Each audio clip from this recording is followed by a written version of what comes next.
And on the seventh day, God calmed down and said, "Okay, Bob," calling him anything but Robert. Carlson stretched out in his chair and thought, "I'm certainly not God, but my life is good." And indeed, he should be able to feel it. He was almost 50 years old, in good shape and in good health. His hair fell out early, but his bald spot was beautiful, and his wife Charlie loved to rub it, especially when they made love together. He stood 6 feet tall and was only 10 pounds heavier than when he graduated high school at 190 pounds. He was muscular, without the usual barrel waist instead of a six-pack. He was a project manager for a large construction firm and was working on the final stages of construction of a multi-story bank building before starting the next project on the other side of town. Bobby met Charlie Rivers in college. At the time, she was pursuing a liberal arts degree and had no real purpose in life.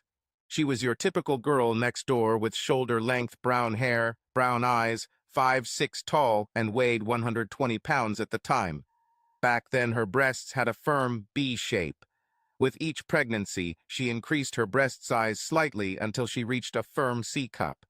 Yes, the typical girl next door that Bobby might not have noticed until she smiled. Her smile lit up the room and made everyone, without exception, smile back. Everything became warmer when Charlie smiled. That was the first thing that attracted Bobby to her. He just couldn't get enough of that smile and did everything to make it happen. She now weighed 130 pounds and was holding up well. Both Bobby and Charlie enjoyed walking, hiking, jogging, and aerobic exercise together as much as possible. Some of the most important decisions were made while they were working and talking together. 10 years ago, Bobby had sent Charlie to nursing school, and she now worked in the maternity ward of the local hospital, where Charlie claimed to be completely satisfied with helping new mothers and babies. She worked the day shift so the couple could be together every night. 3 children were born from their union. Bobby smiled to himself, thinking about the kids. Ted was now 23 years old and had graduated from college a year ago with a teaching degree. Now he was working as a high school teacher in a tough school, trying to make a difference and probably having more success than failure.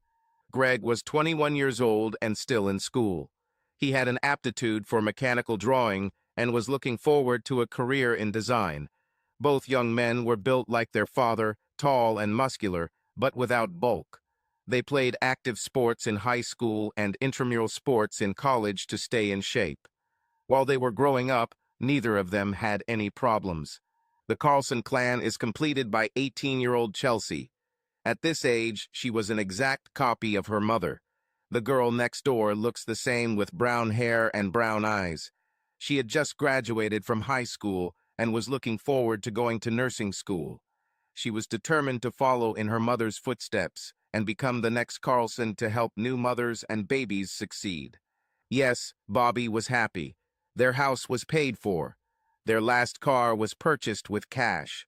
They had a boat and a camper so they could spend weekends on the lake. Although Charlie didn't like to fish, the whole family enjoyed water skiing and wakeboarding as much as possible. They had money in an emergency savings account and substantial savings in matching 401k plans that would allow them to retire in a few years. And to top it all off, they turned 25 this month. The kids were planning a couple's party with all their friends and extended family. Bobby could only wish that his parents could see his children grow up into wonderful adults, but they tragically died in a car accident 15 years ago. Bobby was trying to decide what to get his wife for her silver anniversary. As a joke, he told her that he would buy her a silver spoon so that she could act as if she was born with it in her mouth. She laughed and said she wanted to take a picture with a spoon in her mouth just for him.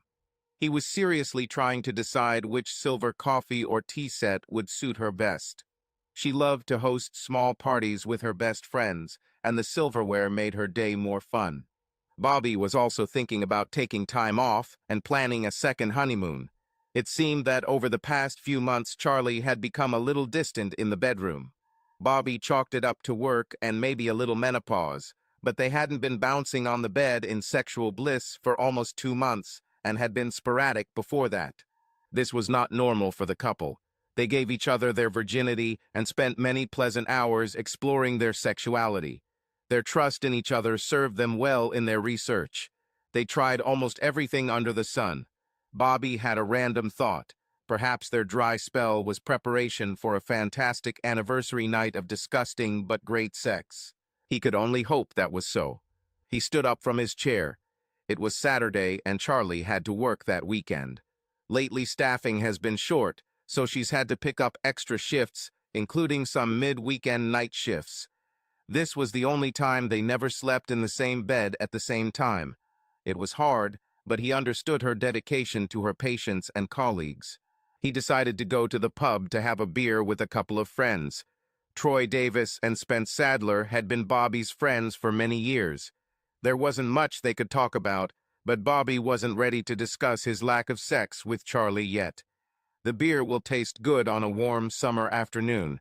As he entered the pub, he saw his friends along with a couple of other men occupying a booth at the back.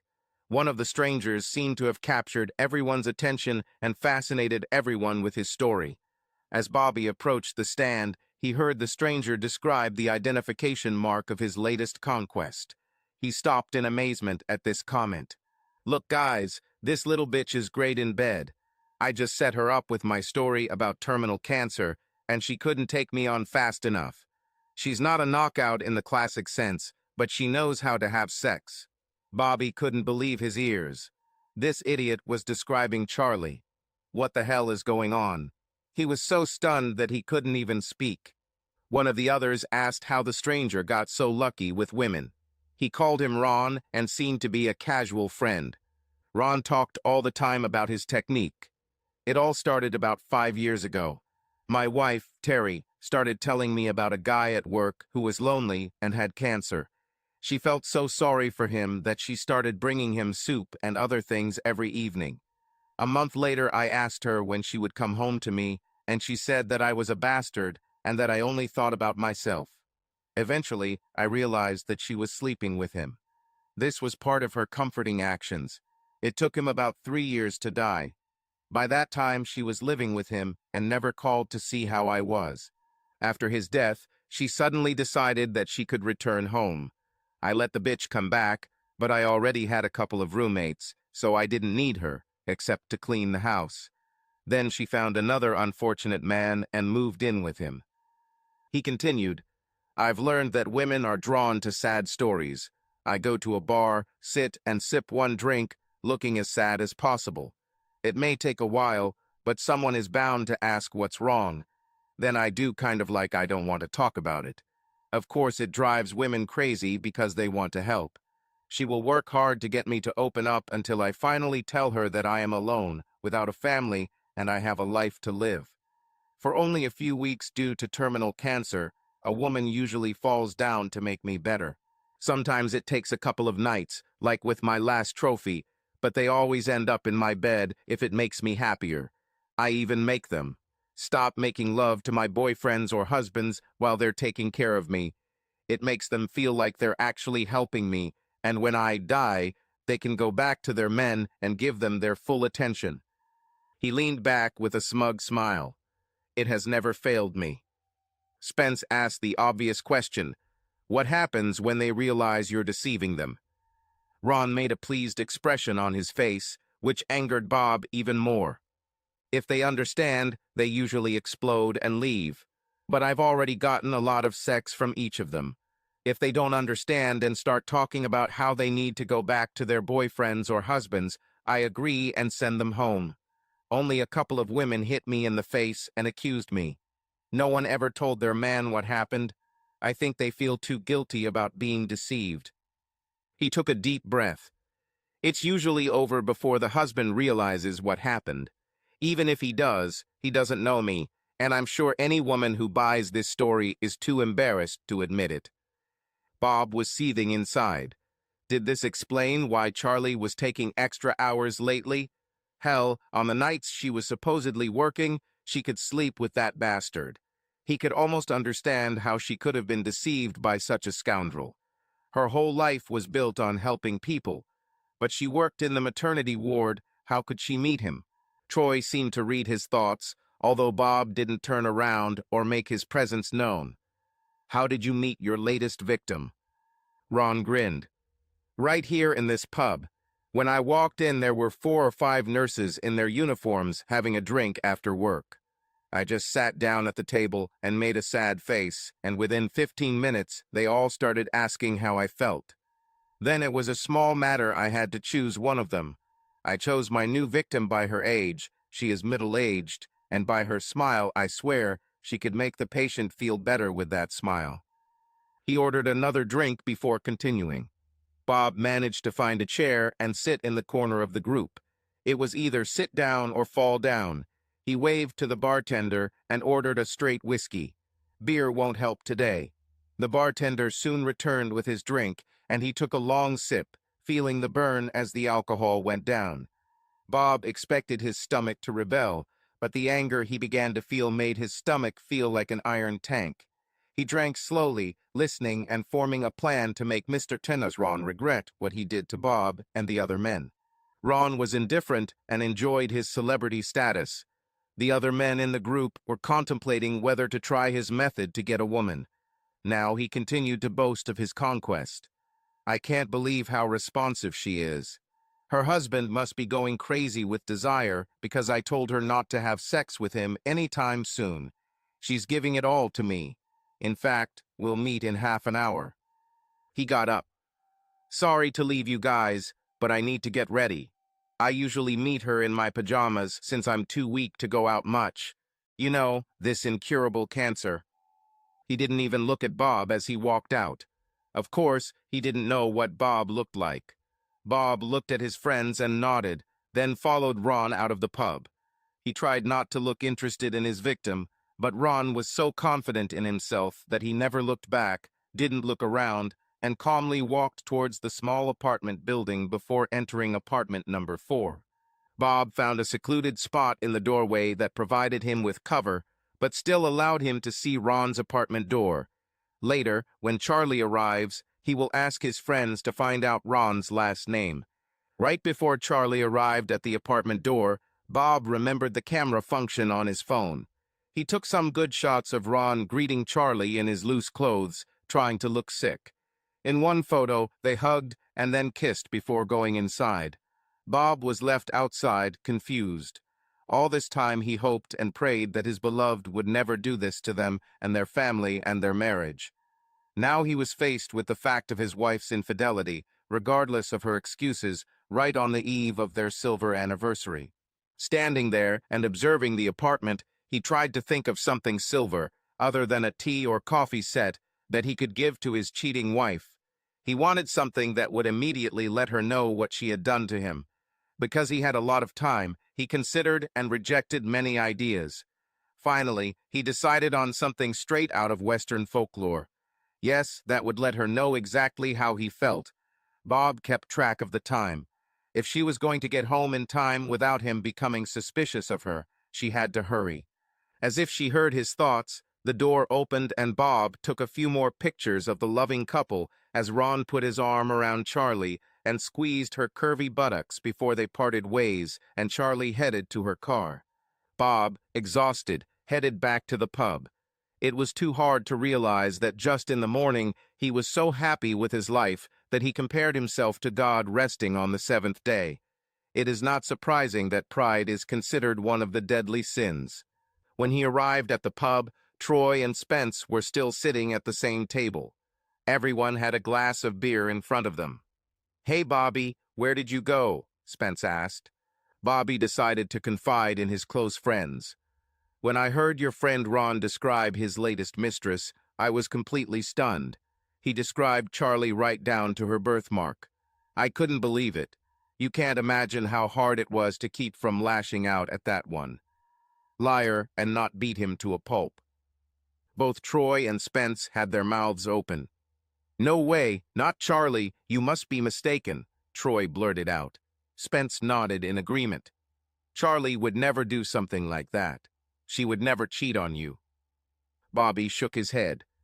"I know, I thought so too. Then I followed Ron to his apartment and saw Charlie come to his door and kiss him when he opened. They were there for a long time, and when she left, he squeezed her ass. He paused for a moment to collect himself. Besides, I didn't tell you that we haven't made love in 2 months. I thought she was just tired and maybe going through menopause, but now I know it's because that idiot asked her not to make love. Love with me. The friends bought another round of beer, and together they began to develop a plan of revenge for Ron. The first thing they decided was to gather more evidence of what Ron was bragging about. Spence could help with that. He owned a small electronics store and had access to all the necessary cameras, recorders, and GPS devices to catch Ron in the act. Spence even knew someone who could break into Ron's apartment and install cameras and a recording device without Ron even knowing he had become a videotape star. After an hour of discussion, they decided to meet again the next day, even though it was Sunday. Charlie had to work, so Bobby didn't have to make up excuses to leave the house. Spence's wife was out of town for the weekend, and Troy was free. His marriage had ended several years ago, and between alimony and child support, he felt he had no money for dating. He didn't want to admit it, but Ron's scheme had its appeal. But Troy didn't want to hurt another man like his wife had done. They finished their beer and went home. Bobby had the most difficult task. He needed to act like he didn't know what Charlie was doing behind his back. Bobby had never had to gamble in his life, and he didn't know how to handle it. Approaching the house, he suddenly found inspiration. Instead of trying to act normal, why not be sad and depressed? He relaxed and opened the door.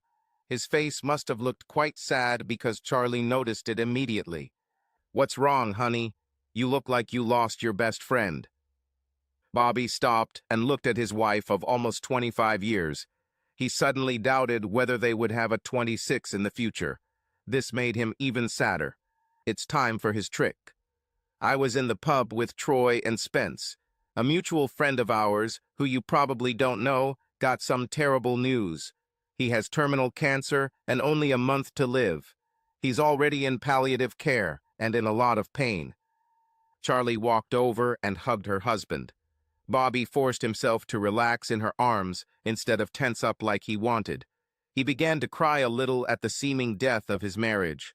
This helped him keep from strangling his unfaithful wife. Charlie believed the whole story.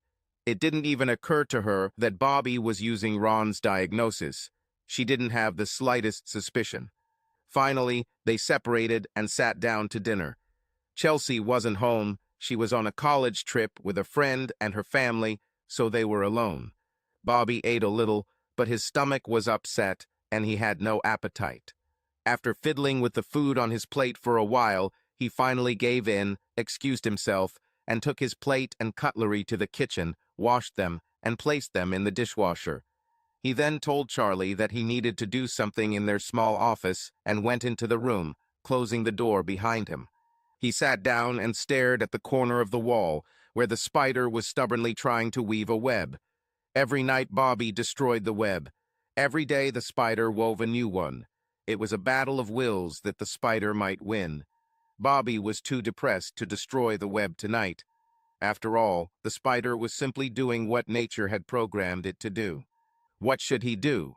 She and Charlie had almost 25 years of marriage. He believed that Charlie still loved him. Even though he was upset and disgusted by her extramarital affairs, he still loved her. The thought of her cheating on him still made him dizzy. The main question has always been, why? Why is she doing this? Can't she see that she's ruining their life together? The only explanation he could find was that she believed that she was doing something humane, making the last days of a lonely person better and more fulfilling. She probably justified her betrayal of their vows with the thought that she was helping a man in his last hours. How could she know that he was playing her like a fool? He believed that the lack of love in their recent relationship was Charlie's defense mechanism. She probably felt that making love to two men at the same time was somehow wrong, and Ron's needs were more pressing than Bobby's. Bobby's thoughts were spinning in circles.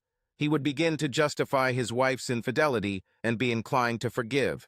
But then he would realize that she had betrayed them all, Bobby, herself, and the children, when she decided to sleep with a stranger for whatever reason. He then became alternately depressed and angry. he also felt helpless. What could he say to her to make her feel guilty? If she has already justified her actions in her head, anything he says will be immediately dismissed as selfish and self-serving. Bobby thought about talking to their pastor. He gave up on this idea since their pastor had preached many times about the need to forgive every offense or sin and would probably side with Charlie. No, it finally came down to the need to prove to Charlie that this Ron was a deceiver. She needed to learn a lesson about skepticism. She had to learn to ask questions before entering into relationships, even ones that had no sexual connotations. Will Bobby be able to forgive and fully accept her back into their relationship? Will Charlie even want forgiveness? Bobby's head hurt as if it was going to split.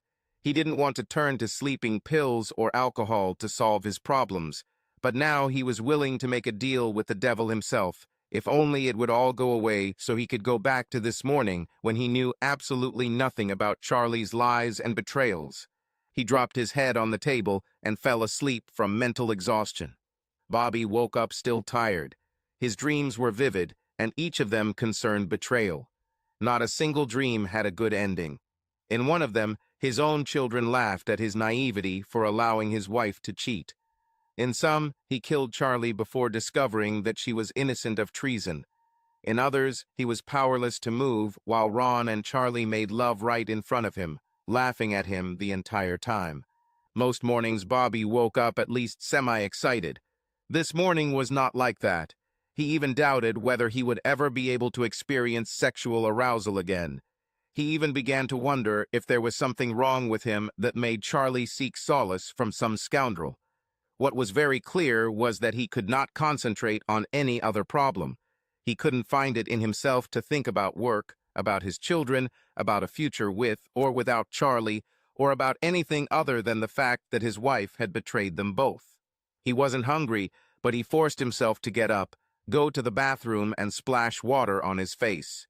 The look in the mirror made him think he had aged 15 years in the last 24 hours.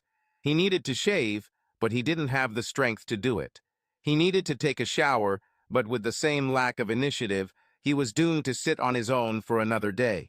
He went to the kitchen and chewed a piece of bread. He didn't have enough energy to fry it or spread butter and jam on it. Having washed it down with a glass of water, he left the house. Charlie had already left for work as she needed to be there by 6 in the morning. His despair deepened when he realized that she had not even tried to wake him up or even cover him with a blanket last night. Maybe she had already decided everything for herself, and this was only the external aspect of the death of their marriage, hoping she would be honest between now and their anniversary.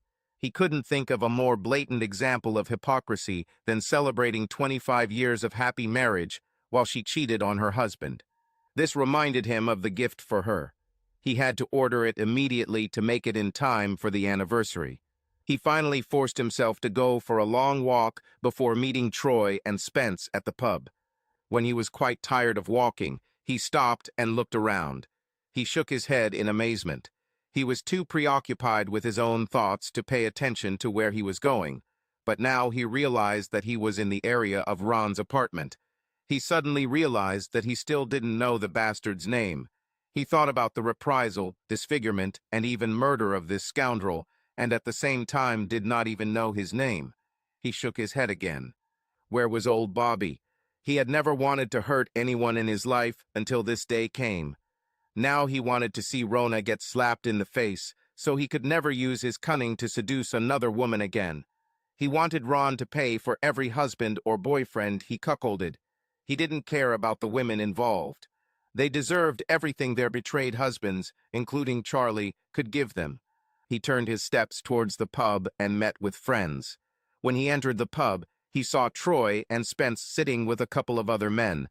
One of them turned before Bobby could signal his presence, and he saw that Ron was with them. Bobby immediately turned around and left the pub. He couldn't think of being polite to his wife's lover at any time, especially now after he discovered her infidelity. He hoped that Troy and Spence could get some important information from the scoundrel. Bobby caught a taxi and went to work instead. He tried to immerse himself in paperwork, but was too easily distracted. Eventually, he turned on the table radio to a country music channel and let songs about betrayal and pain help him cope with his own blue mood. Now he could concentrate a little better and was able to get some work done. A couple of productive hours passed before he glanced at the time. A quick call to Troy revealed that he had seen Ron, and therefore had not met up with them, and also learned that Ron had left the pub just a few minutes ago, but it seemed he had been seeing another woman today. Bobby mentally shook his head at the news. He wondered sadly if Charlie would be upset to find out that her lover was cheating on her with another woman, or maybe several women. It could have been a spectacle to gather all of Ron's lovers and their men in one room and let the bomb go off. This thought gave him a plan. He needed a lot of information. Bobby headed home by taxi. He arrived a few minutes before Charlie returned from work. His appearance made Charlie uneasy. She began to grumble that he had neglected himself and that he needed a shower and a shave. She even scolded him a little for sleeping in the office last night. Bobby couldn't help himself. "Why do you care now? You didn't seem to care much this morning where I slept. You didn't try to wake me up or even tell me goodbye before you left for work. As far as I know, you didn't go to work at all. Maybe you dreamed of someone else and decided to do something." He stopped to let her answer, but she didn't answer. "As for sleeping in the office, maybe you liked sleeping alone in bed. You haven't been very affectionate the last few months when I've been around. I'd rather sleep somewhere else, considering all the love you've been showing me." He turned and went straight into the office and closed the door, making sure she heard him lock it. He paused and thought about the expression on her face as he turned around. Shock was the least thing that showed on her face. Was there surprise and guilt there too? If she herself justified her actions, did she feel any guilt at all? He shrugged and sat down at the computer. I quickly wrote an email to Troy and Spence and sent it. He thought about erasing all his emails and even his browser history. If Charlie begins to suspect that he knows about her cheating, she will check his computer to see what he knows. He needed to create a fictitious email address and only use the tablet to check email. He did it immediately. Since he hadn't used the tablet much since getting it for Christmas, he hoped Charlie would skip it and only check his desktop computer and phone. After setting up a new account, he emailed friends about his plans. He also described a plan that would be implemented around the anniversary. They agreed wholeheartedly. They replied that the scoundrel's last name was Reynolds, and that he was a junior manager at a local mail order company. Spence's friend was willing to break several laws to help dig up dirt on Ron Reynolds. With the new plan, they needed even more information, and they hoped to find it in Ron's apartment. Slimy scoundrel that he was, they believed he had records of all the women he had bedded since he began his cancerous ploy. Bobby also sent an email to his children, notifying them that more people had been invited to the celebration. He didn't go into detail, but asked if they needed a larger room. After sending the letters, he erased all records of communications. The anniversary celebration was a surprise from the children for Charlie. Unfortunately for them, it won't go as planned. Now Bobby had to pretend to be his wife. He knew he couldn't fake loving expressions, so he decided to pretend it was because of his friend's cancer news. He opened the office door just as Charlie was about to knock. There were traces of tears on her face. Bobby had to harden his heart a little. He wasn't going to give in to any feelings of compassion right now, but he was going to make some relationships work. He lightly grabbed his wife by the shoulders and held her at arm's length. "Listen, Charlie, I'm sorry for snapping at you a while ago. It was unjustified. I think hearing about the death of a close friend has really thrown me off balance. I think I'm a little depressed about her diagnosis, and it's interfering with our life together. I know you have to work every third weekend, and that was planned, but you work so much that I completely forgot about your regular schedule. I trust you, and I know that you work a lot. I guess I miss our time together. It seems like we're out of sync with each other now, and I don't want that to continue." Charlie swallowed several times. Bobby wondered if she was going to confess, but she decided not to. Well, in the end, it didn't matter. Finally, she smiled slightly. "You're probably right, but all this took me by surprise. Yesterday morning when I left for work, you were fine, and now you're so broken. After you went to the office, I went upstairs to wait for you, but I guess fell asleep, waiting. You could have gotten a chance, but apparently you missed the opportunity for me to show you how much I love you. She paused to see how he would take the news that he had missed the chance to make love to her. He kept a neutral expression. He didn't believe for a minute that she was actually going to make love to him, unless it was pity sex because of the news of a friend's illness. She was too influenced by Ron. She continued explaining about this morning. When I woke up, I was late and had to quickly get ready.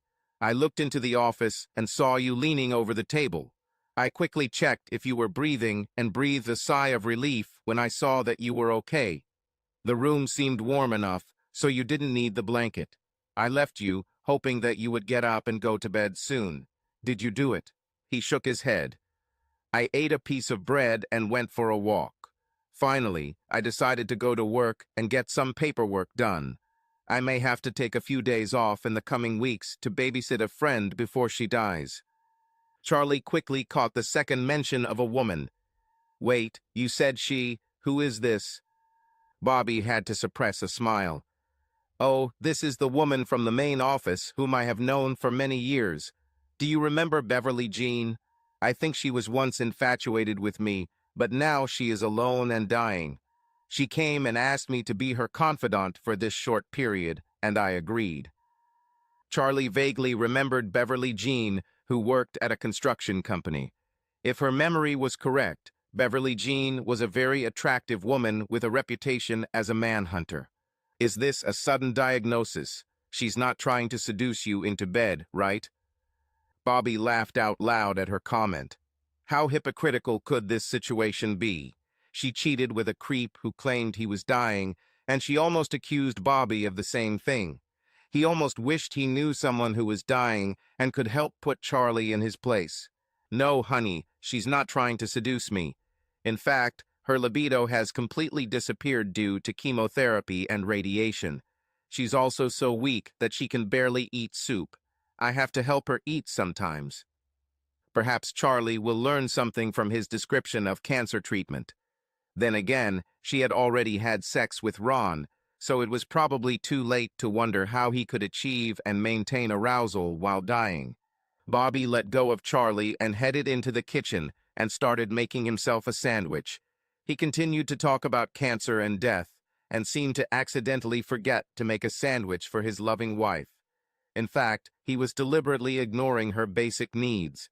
Then he sat down at the table and began to eat, still chatting about chemotherapy and radiation and the need for daily and sometimes weekly treatments. He found all this information on the internet last night to make Charlie believe that he actually has a friend who needs help. When he was halfway through his sandwich, Charlie finally stopped him and asked if he had made her a sandwich. He tried to look apologetic and stood up slowly, eating a few more bites before making her a simple ham sandwich, just ham and bread, no sauces, and placing it in front of her. He kept babbling about how chemotherapy is hard on the body and how radiation causes hair loss. It was something that Ron obviously knew nothing about, since his head was covered in thick hair. When Bobby finished, he cleared his side of the table, quickly washed the dishes and glass, and left, leaving Charlie sitting at the table with a half-eaten sandwich. He told her he was going to take a shower and tried to look a little less depressed and went to the bathroom without even apologizing. He didn't see the complete surprise on his wife's face when she realized that he had completely neglected her when he made his quick dinner, didn't do anything for her until she asked, made her a crudely simple sandwich when they usually ate more elaborate meals, and left the table without saying a word of apology. Somewhere deep inside, she realized that she had no right to be indignant, but she could not understand why he behaved this way. Of course, this could not be due to her recent adventures, since he did not know about them. She was still sitting at the table with the remains of her sandwich in front of her when he emerged from the guest bathroom 20 minutes later. He was freshly washed and shaved under his chin, but still had 2 days' worth of stubble, which had been neatly trimmed. She couldn't resist. She always disdained bearded men. Why didn't you shave completely, Bobby? He shrugged. I don't know, maybe I just want to shake up my life a little. I can't grow hair on my head anymore, so maybe I should grow a beard. It might make me feel like I have a little more testosterone. Beverly Jean likes bearded men. Is that why you grow a beard, even though you know I hate beards? Bobby laughed. I don't know or care if Beverly Jean likes beards. I haven't shaved the last few days because I've been too depressed and just decided while washing my face that this might be a new look for me. I can always get rid of it at any time. As for whether you hate it or not, you haven't been attentive enough to me lately for it to matter. I've been patient, but with some recent discoveries, I've decided that I have to take care of myself first and then take care of myself later. About family. What do you mean by recent discoveries? Are you talking about Beverly Jean's diagnosis? This, along with other things, made me believe that our lives are not as safe as I thought. What seems okay today may not be so tomorrow. The things we consider sacrosanct are just words on paper, which no longer have any meaning. Trust in other people is just a smokescreen leading to pain and betrayal. Bobby had to stop Charlie from realizing that he knew everything she was doing behind his back. It is better to leave it to cook in its own juice. Charlie still insisted. What do you mean when you say trust is fleeting? I guess what I'm saying is that I can't trust anyone anymore. Someone close to me betrayed my trust, and I can no longer rely on that person to do what's best for me or our relationship. Charlie clearly thought it was someone at Bobby's work who had disappointed him. What can you do with this person? Can you fire him or her? Bobby made a sound of disdain. If only it were that easy. No, I have to think very seriously about how our relationship will be in the future. The only thing that is known is that I can no longer trust this person. Everything he or she says or does will be under suspicion. Will you have to leave the company? If so, what will you do? I know we plan to retire early, but can we retire now? Bobby simply shook his head and turned away. She was so unaware. He couldn't believe that Charlie couldn't see that she was the one he didn't trust anymore. She must be some kind of actress to keep pretending she still loves him while simultaneously cheating with creep Ron Reynolds. Maybe she had a split personality. One person did not know what the other was doing. The rest of the evening passed without further drama. It seemed that both had declared a truce. The only disagreement occurred when they were getting ready to go to bed. Bobby got ready as usual, then lay down on his side of the bed, turning his back to Charlie. He really wasn't in the mood for pillow talk. Charlie, however, seemed to feel differently. She came to bed wearing sheer pajamas that Bobby had never seen before. She climbed onto her side of the bed and immediately snuggled up to her husband. She whispered in his ear that it had been too long since they had made love. Of course, she forgot that it was her coldness in bed that was the cause of this dry period. In literature, a man would always flip over and have revenge sex to prove his masculinity. But this was real life, and Bobby hadn't felt any sexual arousal since his world had fallen apart. He even thought about sitting down to pee while he was so depressed. Peeing on the floor wouldn't make him any happier. Charlie gave her best. She stroked Bobby's back, licked his ears, and pressed the back of his head. These little gestures of love usually quickly turned Bobby on, but today they only irritated him. He wasn't going to be the object of pathetic sex. Hell, maybe she'd been talking to her lover about his behavior and Ron had directed her to give Bobby some sex to distract him from suspicion. Whatever the reason for the sudden interest in sex life, it was too late for Charlie and Bobby. Perhaps, after Bobby had enough time to fully process his pain and had a chance to forgive, he would feel the spark of the old relationship again. But for now, it was too early in the feeling of a betrayal of their vows to each other. He finally turned to Charlie. Sorry, honey, but I can't get aroused. I don't know why. Maybe it's because of Beverly Jean's illness and my trust issues, but I don't feel any sexual arousal. I know it's been a long time since we made love, but that can wait a little longer. With these words, he pushed Charlie's hands away from his chest. His shoulders were tense, and she could feel it. He was usually muscular, but today he seemed as hard as a rock. She finally gave up and turned away, pretending to be asleep. Somewhere deep inside, she knew that part of his reaction was her fault, but damn it, she was trying to connect. She began to remember the last time he pestered her for sex. It had been so long ago, and she had been so busy trying to make Ron's last days full and joyful, that she couldn't even remember how long it had been since they had made love. He said it had been months, but to her it seemed like only a few weeks. While she was trying to figure out which of them was right in this matter, she fell asleep, but not soundly. She felt every movement, sound, and sigh her husband made as he tried to fall asleep. After sleeping in the office last night, he should have been unconscious, but it seemed like he was also struggling to sleep. Finally, unconsciously, she turned to him again and hugged him.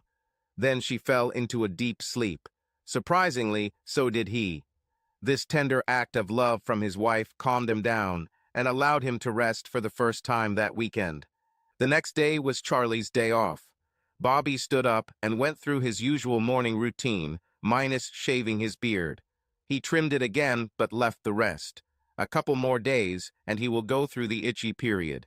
Then he will only have to decide how long to keep it, both in time and in the length of the bristles. He quickly prepared a light breakfast, since his appetite was still not up to par, and then left without disturbing his wife, to whom he had been married for over 24 years. Charlie waited until Bobby had left for an hour before getting up. She showered thoroughly and shaved her legs. Since Bobby had failed in his marital duty last night, she didn't feel any guilt about making Ron happy. Yes, it was Ron's idea to give Bobby sex out of pity, although he didn't put it that directly. When Charlie called him and told him how Bobby had been acting, he immediately went into protective mode and asked her to dispel any suspicions Bobby might have had before Ron's final days. He told her that his need for her now was great, and that thanks to her dedication, he could face his demise with strength and dignity. Charlie was so immersed in her role as a caregiver that she never questioned Ron's motives and tried to comply with his requests. Now she was getting ready to go comfort him in the only way he wanted, by being his bitch. She dressed carefully and then left the house, going to his apartment. As always, he greeted her at the door with a kiss and a hug. He was wearing the same pajamas as the last time she had been with him on Saturday afternoon. She immediately assumed that he was too weak to change clothes and take regular baths. She took control, undressing him and leading him into the shower. Then she changed the sheets. Yes, she decided, he had been sleeping on the same sheets since they had sex on Saturday. Unknown to her, another bitch occupied this bed on Sunday. After the shower, Ron told her that it was refreshing and made him 100% better and stronger. Maybe he needed someone to help him every day until he couldn't take care of himself anymore. Charlie agreed and wondered if she could take time off to care for Ron in his final days. It didn't even occur to her to ask if he was in hospice care or had even thought about it. Also unknown to Charlie, someone was following her from her house to Ron's apartment. The notes were made in a computer file on a tablet along with photographs. Also unknown to the two lovers, while Ron was at the pub on Sunday bragging to his friends about his latest exploits, Spence's friend entered his house and installed micro cameras in various places, including the bedrooms and bathrooms. The laptop that served as a recorder was hidden in a closet and recorded all the cameras with sound. All of them were activated by voice and movement, so as not to waste space on the laptop's hard drive. The investigator quickly and quietly searched Ron's apartment. He was looking for other evidence of Ron's involvement with different women. He found a list of women on a piece of paper in his desk, since Ron didn't have a computer at home. He also found a digital camera and quickly looked through the memory card, finding many photos of different women. Most of them were not in compromising positions, but he made a copy of everything. Ron also left his phone on the table when he went to the bar bathroom, and a new person in the group, another friend of Spence's, secretly took it and cloned it before returning it to its original place. Now the three men and their investigators also knew who and when Ron wrote and called and what was said. The collection of information has begun. The investigator had already found gold in Charlie and Ron's conversation about Bobby's emotional state and how they were planning to meet on Monday morning. Dossiers were prepared for each woman on Ron's list. If photographs could be found, they were matched to those on Ron's camera. Even if there weren't any incriminating photos, the fact that they were taken in Ron's apartment wouldn't look good to a significant other. Charlie and Ron, not knowing that they were now the stars of the video, lay down on the fresh bed, and Ron exclaimed how sexy and wonderful Charlie looked with her new hairstyle. Ron didn't really care. He smiled and shrugged. "Baby, you make me lose control. You make me so happy that I wish you could stay with me until the very end. Sorry for that bite. With a little makeup, he might not notice. Besides, you are not having sex with him, and he didn't even touch you last night. Are you sure he's not getting a little something on the side?" Charlie pulled away sharply. "He would never cheat on me, just like I would never cheat on him." Ron smiled again. The power of self-deception was so evident in these women he seduced. They believed so much that they were simply comforting a dying man that they justified any of their actions and firmly believed that they were not cheating on their husbands. He calmed her down, and then they made love again. After they finished, Charlie prepared a light lunch for them before heading off to do some shopping for her house and also for Ron. She then returned and prepared dinner for Ron to heat up in the evening. Then she returned home, changed her clothes, and went for a long walk. Meanwhile, Bobby went to work and quickly dealt with his current affairs. He then called Beverly Jean and told her what happened to Charlie and how it might affect her. Beverly Jean was understandably upset to learn she had terminal cancer, so Bobby spent a lot of time explaining his depression and feelings. While he was telling his girlfriend everything that had happened over the weekend, the stress finally got the better of him, and he burst into tears, realizing how much he had been hurt by her betrayal. Beverly Jean immediately begged Bobby to come and meet her for lunch, so she could comfort him in person. Bobby agreed and hung up. After he regained control, he drove across town to a small lounge that served great lunches and was just a few steps from their home office. During lunch, Beverly Jean agreed with Bobby's idea. She also reported this to her husband. When they broke up, she hoped that Charlie and Bobby could find a way to overcome this scandal. She knew it would be difficult. Bobby returned to the office and checked that there was nothing important left that required his attention. His assistant kept an eye on the small details that still needed to be completed in this project. His professional life was well ordered and, for the moment, predictable. His personal life was in ruins. He sat and thought about his options. He had to start a new project, but the initial stages of the project involved clearing the area and excavating before the foundations could be dug. At this stage, his presence was not necessary. Maybe he should take a vacation. He hasn't rested for a long time. Maybe even take Charlie somewhere so they can reconnect. That was the thought. Somehow he needed to take control of his personal life. He couldn't continue in this state. While he was contemplating getting away for a while, he received a call from Troy Davis. An old friend of his wanted to update the information collected on Mr. Kaz Reynolds. They were compiling a list of women who might have been involved with him recently. Significant others were also monitored. Bobby was hoping to find at least 5 or 6 women who would risk their relationships to have sex with Ron Reynolds. When Charlie was presented with proof of her stupidity, he wanted her to understand that others had done the same thing. He wanted her to realize that she wasn't helping a dying man, she was just dealing with a creep looking for free sex. After discussing their common problem, the two moved on to talk about other things. Bobby said that the building was almost completed and that he was thinking about taking a vacation and moving away. Troy agreed with his assessment of his personal needs. He won't be of any use to anyone if he becomes increasingly depressed because of the situation Charlie puts him in. Troy then started talking about his business. He owned a small transport company that primarily did local shipping. Some of his clients asked him to take on large loads and travel around the country. He had a few trucks, but not enough drivers to see if it would be profitable. Bobby understood his dilemma. Finding good skilled workers has always been a problem. Too many people went to study for almost useless specialties, and few people chose technical schools and were in great demand. He fondly remembered working as a truck driver, usually on small trucks, but sometimes on larger ones while earning money for his studies. Suddenly, he had an idea. Hey, how about I train a little and get my CDL back? I could help you and get away from here for a while at the same time. Troy laughed. I agree you need a vacation, but why do you want to drive a truck? Bobby replied, it would be some kind of work therapy. I'll leave here for a while and you'll get a temporary driver. What about Charlie? I don't think she'll consider riding in a big truck a vacation. Well, with everything that's going on, I'll probably give her one chance to go on a long vacation with me. If she doesn't take that opportunity, I'll get in your truck and drive across the country for a while. If and when I get back, we can sit down and decide what the future holds. Troy was still skeptical, but he would welcome the opportunity to have a temporary full-time driver to see if this aspect of the company would make money. They ended the conversation and Bobby sat down and thought about his idea. Damn it, why not?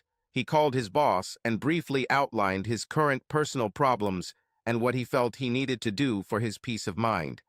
They developed a plan to get the new project started without delays. He spent the rest of the day in conference with his assistant, outlining the necessary work. By the end of the day, they had a workable plan, and although the company didn't want to risk Bobby leaving, they reluctantly gave their blessing for his leave. Bobby left the office feeling a little more in control of his life. If nothing good happens, he will at least give his marriage one last chance. He just wanted to shake Charlie and make her admit that what she did was wrong. Nothing could move forward until she admitted it. Maybe marriage counseling would be the answer, but she still had to admit that she had damaged their relationship. If not, then he can get away from here for a while and find his own healing before moving on to the next stage of his life, both personal and professional. His daughter Chelsea was waiting for him when he returned home. She was full of news about her trip to several colleges. They discussed various pros and cons. Chelsea was actually leaning towards going to the same college as Greg, her brother. The campus was 2 hours away, so it wasn't too far, but it was far enough that they could feel like adults making their own decisions. Having both on the same campus would allow Bobby and Charlie to attend without being torn between two different universities. College was large enough that Greg and Chelsea didn't see each other every day, but allowed them to support each other when needed. Chelsea then brought up the topic of an anniversary surprise. How are we going to hide what we're planning from Mom? How are we going to get her to the banquet hall without telling her what's going on?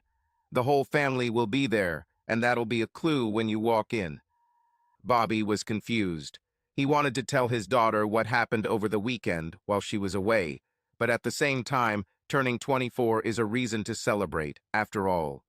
Especially since all three of his wonderful children were looking forward to celebrating this milestone. He was also inclined to shock Charlie in front of her family and friends so that she would not have the opportunity to turn the situation in her favor. I hoped that the complete condemnation of others would help bring her to her senses. He had an idea. Hey, since my project is almost finished, why don't I ask my boss to play along and pretend that I'm getting a reward for completing the project on time and on time? That way, we'll have a reason to celebrate, and we can seat my colleagues at some of the tables when your mom and I will come. We could sit at the front table, facing the stage, so she won't notice the family coming, and then we can give her the whole surprise. Chelsea jumped for joy and clapped her hands. Great idea, Dad. Do you think your boss will agree? Well, we get along well, and I actually completed the project on time. After all, he just needs to agree to the idea, and we'll organize everything ourselves. Aren't he and his wife on the invite list? I think so. It should be so. You gave me your list. We guessed it with my mother's list. Aren't you inviting someone from the hospital staff? Bobby nodded. He forgot about it. Well, we can say that some of her colleagues should be invited too, since the company wants to praise not only me, but also my loving family who supports me while I earn money for the company. This might work, Dad. I'll call the people we invited and ask them to act surprised if Mom says something. Once they had that part sorted out, they checked the list of what else needed to be done. Bobby came up with another idea. Why don't we make a video or slide presentation that talks about our life together? We could find old photos from when we met, through our wedding, through the birth and growing up of the three of you to today. It could start playing when we give her a surprise. Chelsea nodded. I've already thought about this and started looking for photos to scan. Do you have any old movies or videos that I can add? Bobby thought about it. Yes, we have old VHS tapes from the beginning of our marriage. I'll look for them after Mom is asleep. We'll need to digitize them quickly. I know a place in town that does this. We've used their services for work many times. Chelsea couldn't help but make fun of her. This isn't an adult movie, I hope. I mean, you and your mom look good, but I don't think my innocent mind can handle it. Bobby laughed. If there's something like that out there, I'll keep it just for us. At that moment, they heard Charlie's car drive into the garage. Father and daughter quickly hid their lists and continued discussing colleges as Charlie brought in her purchases. Bobby noticed that Charlie was walking a little unnaturally. He had to control himself and try to look calm as he went to the car and brought the remaining groceries. When he returned, they discussed colleges again, with Chelsea explaining her desire to go to the same college as Greg. Bobby sadly thought that it might be good if he and Charlie did divorce, so that the younger ones could support each other. He didn't like the idea of using the anniversary celebration to expose Charlie's infidelity, as it could hurt his relationship with the children, but he wanted to make sure she had no way to justify it. He hoped that in time the children would understand and forgive him. Smiling forcefully, he rejoined the women of his family. He was able to forget about his problems for a while Chelsea happily talked about her experiences over the weekend. Dinner was also a success. During dinner, he announced that he would be receiving an award for his service to the company on the 29th, and that Charlie was expected to go with him.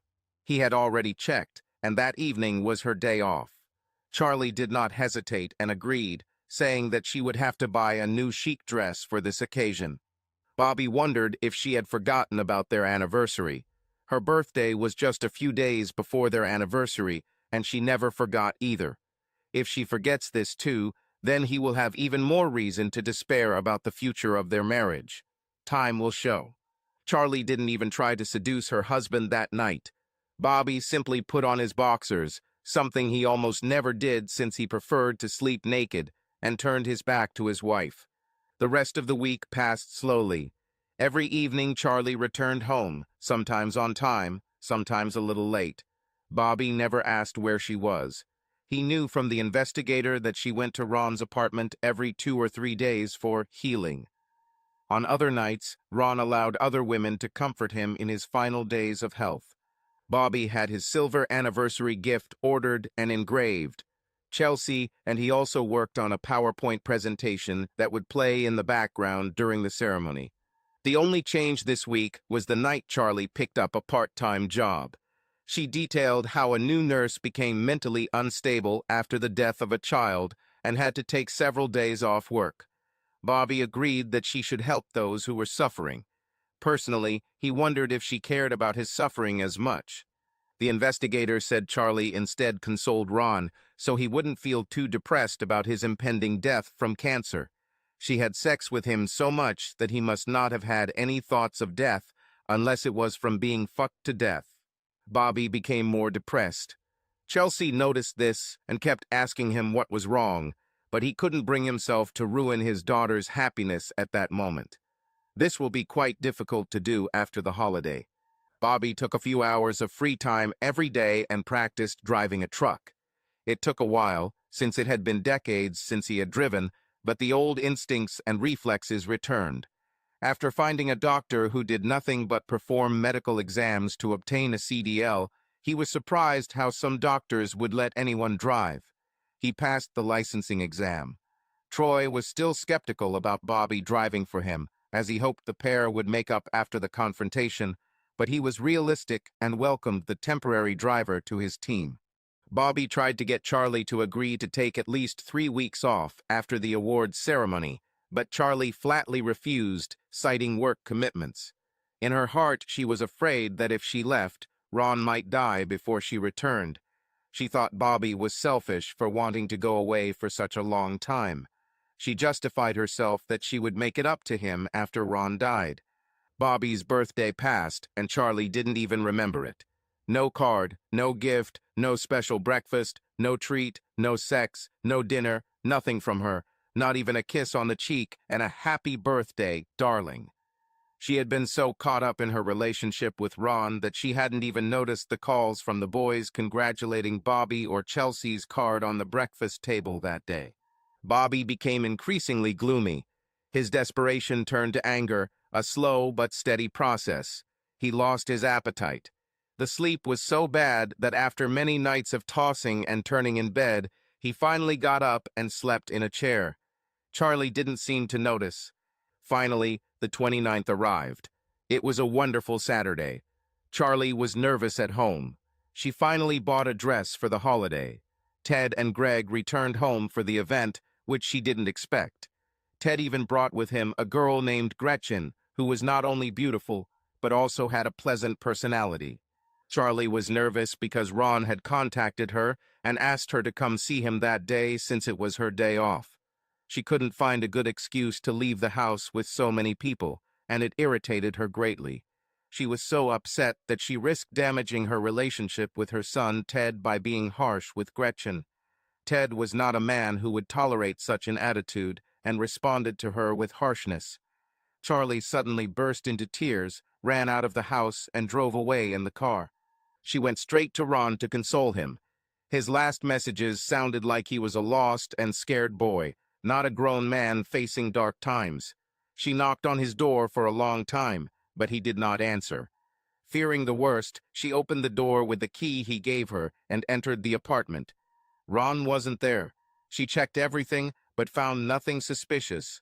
Maybe he went to the hospital? She checked the reception desk at the hospital he usually visited, but he wasn't there.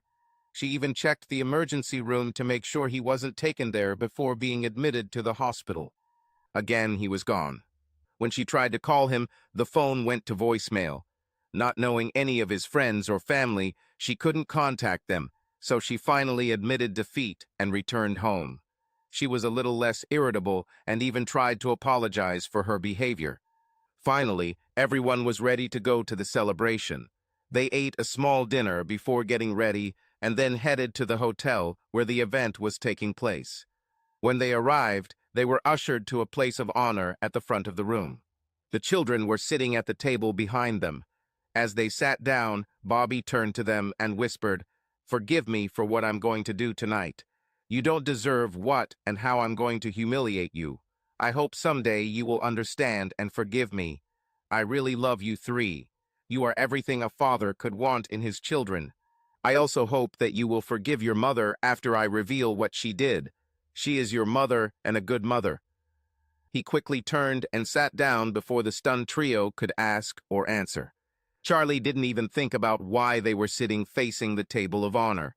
Usually the guests of honor were seated so that they could see everyone and so that everyone could see them and their hosts. In this case, they were sitting at the front table, facing the table where Bobby's bosses were sitting. There were many people in the room that Charlie had never met, but she assumed that they were Bobby's colleagues whom she had not yet had the opportunity to meet. She figured she would meet some of them after the awards ceremony. Since Charlie and Bobby were sitting facing the front of the room, they did not see the others enter. These were some of Charlie's colleagues and members of her family. Since Bobby had no siblings and his parents died many years ago, none of his family was present. They all thought they were attending a surprise 25th wedding anniversary celebration. There were plates of canapés and other snacks on the tables. Drinks were ordered and served. Finally, the owner of the company stood up and began to speak. He described Bobby's value to the organization, a brief history of when he was hired, and what projects he had completed, including his most recent one. He ended his speech by thanking the sacrifices and support Charlie and the children provided so that Bobby could be successful in the company. Finally, he asked Bobby to stand up and make a speech. As Bobby approached the table, a presentation began on the screen behind him. It began with photographs of Bobby and Charlie as children. By the time he took the microphone, there were already photographs on the screen of their student years when they were dating. Then he began his speech. "Charlie, I fell in love with you at first sight when you smiled at me. Your smile lit up the whole room, and everyone around me started smiling too. You completed me. When I asked you to marry me, I was on top of the world." With these words, a photograph of their wedding appeared on the screen. He continued, "You were so beautiful that day that it took my breath away. If we had not known each other biblically before that day, I may never have had the courage to truly make you my loving wife." He paused, and a photo of Ted as a baby appeared on the screen. "You gave me a son, Ted. He was perfect. He grew up to be a strong and loving boy, always so helpful, and it shows now that he is a teacher in a challenging school where he makes a difference in the lives of many people." The photographs showed Ted growing into a man as Bobby spoke. Then a photo of Greg as a baby appeared on the screen. Our second child, Greg, was also a beautiful baby. He grew up to be handsome and popular, just like his brother. He is more technically minded, and I am confident he will succeed in whatever he sets his mind to. The slideshow showed Greg growing up and becoming a young man in college. Then it was Chelsea's turn. And then came my daughter, Chelsea, who is graduating from high school and will soon move on to the next chapter of her life. She is my favorite daughter, and I know with her kind and caring attitude, she will be successful in her life too. Many family photographs from holidays and vacations quickly replaced each other on the screen. Then there was a photo of Charlie graduating from nursing school. About 12 years ago, Charlie decided that the kids were old enough and decided to go back to school to get her nursing degree. I fully supported her as she has always been a kind and caring soul who wanted to help people. And 10 years ago, she graduated from school and became a midwife at Washington General, where I believe she still works.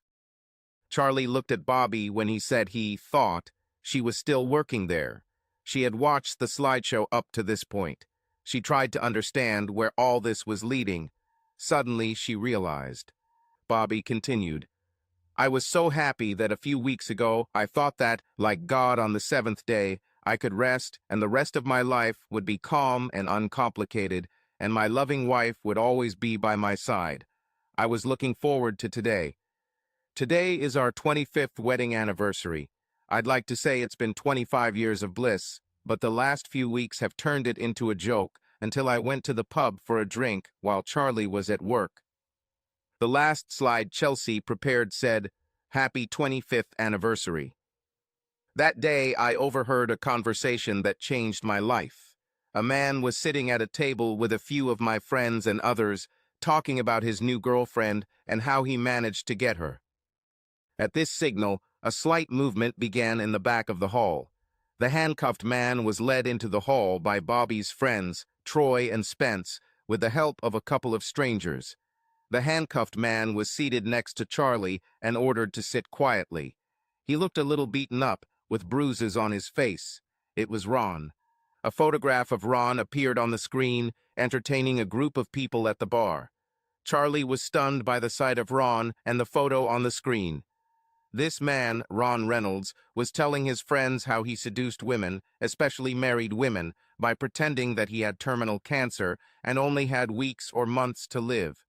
He then described a birthmark on his new girlfriend that only someone could have had. Charlie. He paused, and a photo of Charlie walking out of Ron's apartment with his hand on her buttocks appeared on the screen. Charlie heard disapproving sounds coming from behind her. She turned around to see the shocked faces of her family, especially her parents, looking at the screen. When she turned around again, there was a small, brightly packaged box in front of her. She picked it up mechanically. She was shocked and confused and didn't know what to say at this moment. Bobby wasn't finished. Start playing a video as part of a presentation. It was obviously heavily edited and some parts of the body were blurred out, but it was obvious that it was Charlie and Ron having sex. The video was short. Bobby looked at his wife. "Charlie, I believe you really thought Ron was dying. Why you didn't question why he wasn't on any medication or in hospice care is beyond me. I know he asked you not to have sex. while he is alive, but you went months without allowing us any expression of love. I also know that when you finally asked the question about my depression, your lover advised you to give me sex out of pity, but I was already so depressed that I didn't. I could accept sex from you out of pity. Charlie shook her head. This couldn't be true. She couldn't forget their anniversary, let alone such an important event as the silver wedding. She was simply trying to help a dying man in his last days. I tried to give you a hint about what was going on by telling you a story about a friend dying of cancer. By the way, the story was made up, but you didn't care. You just asked if I was sleeping with her. I also tried to persuade you to go with me after tonight, but you refused. You refused because of Ron, didn't you? Charlie nodded silently. Bobby continued. Even today, you were nervous because Ron wanted you to come to him, weren't you? You wanted to leave your family for your lover on your wedding anniversary, but he wasn't home, right? Charlie nodded again. Your friend Ron was with Troy and Spence getting a lesson about not sleeping with other men's wives. The screen began to show Ron with other women in his apartment. With each photo, the woman and her husband began to argue. By the way, while your dying friend had you, he was also sleeping and lying to other women. Each of these women is here today with their significant other. I asked each man to see something that would change his relationship. They all came thinking that something good will happen, but it won't happen. He turned to the men surrounding the table of honor. You have been placed in strategic locations so that you can see and reach your wife's lover. I have no intention of physically harming Ron. He will soon be out of a job. But if you want your meaningful punishment, my friends will uncuff him and give him a little head start so you can ask him all the questions you want. All the men stopped shouting at their wives and lovers and turned truly bestial glances at Ron.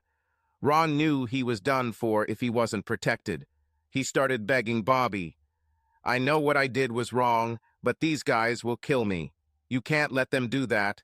You said it yourself. You don't want to hurt me physically. Bobby smiled at his enemy. You are a fool. You laughed at me and at these other men. You bragged about what you were doing to us. You told all your friends to do the same. I may not touch you, but don't think that I don't want to hurt you. You slept with my wife and ruined my marriage along with my manhood. You deserve everything that's coming to you. He nodded to Troy. Troy immediately released Ron. Ron looked back and immediately ran to the back exit. Bobby thought this was a bad move since he had to fight his way through the men standing between him and the exit. Several quick and agile men grabbed him, and the crowd carried him outside. Bobby continued his speech. Charlie, I asked you to go on vacation with me, but you flatly refused. You said you were too needed here. I contacted your boss to find out how many extra hours you work. I was surprised that the records show more than just that you didn't take extra hours, but also that you didn't show up for work several times and left early. Some of your colleagues are here today, but not your boss. She's extremely disappointed with you. Charlie just nodded and lowered her head. Charlie, I want you to see a psychologist. Something is wrong in your head if you allowed this bastard to destroy our marriage so easily. A few weeks ago, you said that you loved me. I dread to think what you would do to me if I hated you. Everything I asked was rejected. You forgot our anniversary. You forgot my birthday. Your whole being was consumed by your need to help the dying man who deceived you. He turned to his children. I asked for your forgiveness before. I'm sorry for what I did to you. You certainly didn't deserve it. He looked at Charlie's family and friends. I also ask for your forgiveness. I could have shown the unedited videos and pictures of Charlie cheating, but I only wanted you to know what was going on, not to rub your nose in it or her. I want her to get the help I got. I obviously cannot provide. I also wanted you all to know the truth about her actions over the past months, so that she cannot distort or belittle her actions. He looked at his wife again. Please open the gift I gave you. Charlie was crying and barely heard him. She was trying to figure out how to explain to him and everyone else her need to help the poor dying man. She never cheated on her husband. She opened a small box. She expected to see a ring or some kind of jewelry. Instead, there was a silver bullet. There was an engraving on the shell, but the writing was so small and her eyes were full of tears that she couldn't read it. She looked up in bewilderment. On the screen was an enlarged photograph of the bullet. Everyone in the room could easily read the sign. Next time, use this. It will hurt less. Bobby continued, now for the future. Charlie, I still love you. You destroyed me, but I still love you. I will cherish every day of our 24 years of marriage. However, I am taking an indefinite leave of absence from work. I got my CDL and I will travel around the country. I don't know when I will return to the city. It will most likely be months since I need space and distance from you. I left my mobile phone at home, whose number I will give to the children. Please don't try to get it from them. If you achieve this, I will just throw it away and get another number. Then I will not contact the children either. When I decide to return to this city, I will contact you. If you get a good psychological test, therapy, we may have a chance. If not, then you can divorce me for leaving, since I will no longer have contact with you. He paused to let his words sink in. I have already changed my will and the beneficiaries of my pension and insurance policies. All the money will go to the children with the condition that they will never give you a penny. Any psychological help will be paid for, that has already been arranged. He put down the microphone and left the last slide on the screen. He walked over to the table where Charlie was sitting, still trying to figure out how to respond. Finally, she spoke. You are so selfish. I was trying to comfort a dying man, and you just wanted me to be all yours. How dare you? Bobby looked at her sadly. As I expected. You've completely lost touch with reality, and I'm losing mine. Goodbye, Charlie. Bobby left the hall and headed outside. He left the car keys with the doorman so the kids could leave when they were ready. There was an already loaded truck parked next to the hotel. By morning, he'll be 2 states away, on his way to his first delivery. Troy was already planning his next load. They agreed that he would not be sent back to this city for many months. Charlie's friends came over and told her to get her head in order. Bobby never did anything to deserve her attitude or behavior, and was the most unselfish person they knew. Then they left. Most of Charlie's family came over and told her to get help. Her father simply asked her, "What the hell?" Then he turned and left. He couldn't believe it was his daughter. Her mother was beginning to show her age, and this evening was almost more than she could bear. She cried because of her daughter's stupidity and could only stand and shake her head, trying to console and instruct her child. Ted, Greg, and Chelsea were still in shock.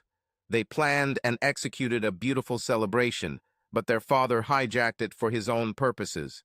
They were very angry with him. They all felt that the minimum he could do was either allow the celebration to take place and then cause a scandal in private or let them in on his plans. Now they could only stand and look at their mother, who seemed to be in her own world, which had nothing to do with reality. Finally, Chelsea approached her mother. "Mom, let's go home. There's been enough trauma tonight. We need to get out of here." Charlie looked around. Where was Bobby? Where was Ron? She said nothing as she was led out, holding her 25th anniversary gift. Gretchen asked a strange question. "We came with Bobby. How will we get home?" Greg immediately took command. "If he hasn't left the car, we'll call a taxi. No problem." As they approached the exit, the doorman asked their last name. When Greg replied that they were the Carlsons, the doorman handed them the car keys. He mentioned that one gentleman left them for his family. Must be a good person. Greg nodded. Ted seemed ready to say something sarcastic, as he was very angry with his father. Charlie just kept crying. Chelsea had just walked her mother out to the car. The trip home was uneventful. When they opened the garage door, Charlie's car was there. What did Bobby drive off with? Did he go somewhere on foot? They entered the house. Something was wrong, but it took a while to figure out what it was. Finally, Chelsea exclaimed, "Daddy's everything is gone." Now everyone has seen it. Several photographs on the wall were now missing. His clothes were missing from the bedroom. His coats were missing from the hallway. His office was empty. Someone had carefully removed all reminders of his presence while they were at the anniversary celebration. He really left. Even Ted was depressed now. He might have been angry at his father for the way he had exposed Charlie's infidelity, but he had been a good father, and now he was gone. Charlie walked around the house, telling everyone exactly what had disappeared. She seemed a little distracted as she described every item that belonged to Bobby. Suddenly, she announced that she had to make a call. When Chelsea asked who she was going to call, Charlie said she had to call Ron and make sure he was okay. I may have to go to him. After all, he is a very sick man and needs me to ease his pain. Chelsea tried to reason with her mother, but she brushed her off. Charlie took out her cell phone and called Ron. After many beeps, he finally answered, "Listen, I know it's you, Charlie. Haven't you done enough already? Your husband outed me today, other guys beat me up, and my boss called and said I was fired for. What did I do? I'm in the hospital, recovering, and I don't need your help. Leave me alone." He hung up before she could find the words. Charlie couldn't believe it. She helped him feel better, and now he tells her to leave him alone. She thought for a moment that he might be delirious from illness, before remembering that Bobby had found out that Ron was a fraud. He was just pretending to be sick to get sex. This brought her back to reality. Bobby was angry with her and wasn't home. She forgot his birthday and their anniversary. She looked at her hand. She still held the silver bullet. It occurred to her that maybe there was a gun in the house that could fire this bullet. Maybe it would solve her problems, just use the bullet. Isn't that what Bobby wanted her to use the bullet for? Yes, a new chapter in his life. Bobby was on the road learning to drive a truck. The ride itself was easy. The truck was easy to drive. The terminals were usually easy to find. GPS has really helped and changed the way the industry operates. The paper magazine was replaced with an electronic one. Satellite systems controlled its speed and monitored the truck's performance. No, the most difficult part was the mandatory rest periods. When he stopped to rest in a parking lot or gas station, he had nothing to do but think about Charlie. He wanted to know how she was doing. He wanted to know if his children had forgiven him. He had been away for 8 weeks and had resisted the urge to call his children or home because he didn't know how his interest would be received or whether it would be reciprocated. Perhaps they all want nothing to do with him. Troy kept in touch. After all, he was Bobby's boss now. Troy kept Bobby's work a secret. He said Greg called once to get information, but only once. The others were silent. Troy found out that Charlie returned to work a few days after the anniversary, but then completely broke down and was hospitalized for constant observation. She was now in an inpatient psychiatric unit with suicidal thoughts. Rumors said that she showed people the bullet and asked what kind of weapon it would fire. When staff tried to take the bullet away, she became hysterical and fought to keep it. She shouted that it was an anniversary gift from her husband. When Bobby heard the news, he was sad and grateful at the same time. This meant that Charlie would get the help he needed. However, since she did not work, financial difficulties could arise in the Carlson household. He immediately sent Troy a power of attorney form and transferred the money to their bank account so the day-to-day bills could be paid. He also opened an account for the children and transferred money there. He sent them text messages with account numbers and details. He received 2 very short responses from Ted and Greg. The response from Chelsea almost brought him to tears. His daughter was alone and trying to keep her life in order. He sent Troy to help her. He then left the rest area and drove another 400 miles to his next delivery. Thanks to regular updates from Troy, he learned that Charlie was improving. Chelsea graduated from high school and still planned to go to college, but to a campus closer to home so she could be near her mother. Greg was so upset that he almost didn't finish the semester, but with a little help from his study group, he pulled himself together and passed his exams. Ted found solace in his students. Even Gretchen seemed to be pushed out of his life as he focused on helping his weaker students succeed. Bobby was upset about all of this. He was getting better, but it seemed that his family was suffering more and more. By then, 6 months had passed. Maybe it's time to visit the house. Well, at least your hometown. He didn't feel like he had a home other than the cab of the truck. He asked Troy to find loads that would allow him to drive home. It took a couple of weeks, but then he went home for a break. He arrived at sunset and handed over the truck. Troy met him, and they went to dinner. Troy told him what was going on. The project, which Bobby left in the hands of his assistant, was going well. The foundations were poured and all excavation work was completed. The summer was rainy, so the project was slightly delayed. Charlie was at home and working part-time as a nurse, but no longer on the OB ward. During treatment, it turned out that several babies died immediately after birth, and she took it hard. She held on, but the psychiatrist believed that this trauma was the catalyst for her thinking that she could ease Ron's final days.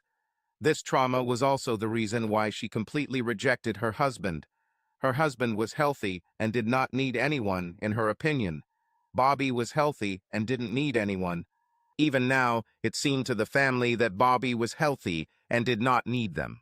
Their anger was directed at this. It seemed like he didn't need them at all. Charlie still had difficulty sleeping because she slept alone. She hasn't slept alone since college. Troy took care of all the bills.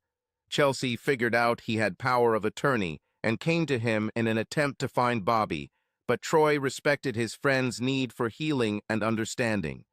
Now it seemed that the time had come for closure. Bobby asked Troy to take him to a nice motel. He also rented a car. Bobby drove past the house and then took a position to watch the house discreetly. Although he trusted Troy, Bobby did not arrange for Charlie to be followed. How could he know? Maybe she has found a new lover and Troy is feeding him phony stories. After all, he had trusted his wife for 25 years, and it was only an overheard conversation with some bastard that revealed the truth to him. Bobby watched every morning while Chelsea left for school. Sometimes Charlie left early for work. He followed her to the hospital and then returned and followed her as she left work. Sometimes she went to the grocery store, but most of the time she went straight home. On the rare days she had a day off, she would leave the house and walk along the large trails in a nearby park for a couple of hours. She looked good, but was constantly sad. He began to believe that she was pining for him until one evening when women who he believed were her colleagues came to her house. About half an hour later, the group came out, leading Charlie to the car. She seemed reluctant to go with them. He followed them to a local bar. It wasn't too noisy outside. The women dragged Charlie inside. Bobby decided to go in and see for himself what was going on. He hoped they were trying to cheer her up and not putting her in the same situation she met that bastard Ron. By the way, nothing has been heard from Ron since he was admitted to the hospital. According to rumors, those men who overtook him not only damaged his manhood, but also made it clear that he had no place in the area. A couple of his friends also went with him. Bobby entered the bar. It was partially filled with mostly middle-aged people. This place did not attract young people. There was a DJ, but the music was muffled. The small dance floor was not crowded, even though it was already around 10 p.m. He ordered a beer and sat down at a table alone. If he turned his head a little, he could see the table at which the women were sitting. He was too far away to hear their conversations, but he didn't need to hear them to know that they were trying to point Charlie to different men. Charlie shook her head at every gesture. Bobby drank his beer slowly. Nobody approached him. Maybe it was the leather jacket along with his bald head. Maybe it was the beard he grew. Maybe it was the expression on his face. He was sad, and it showed. Anyone looking for a good time wouldn't choose him as a partner. He ordered new beer and whiskey. He sipped his beer and pondered the amber drink in front of him. Suddenly, a shadow appeared over his shoulder. He looked up at one of the women at the table where Charlie was sitting. She asked if she could sit down. Surprised, he kindly pointed to the chair in front of and opposite the table.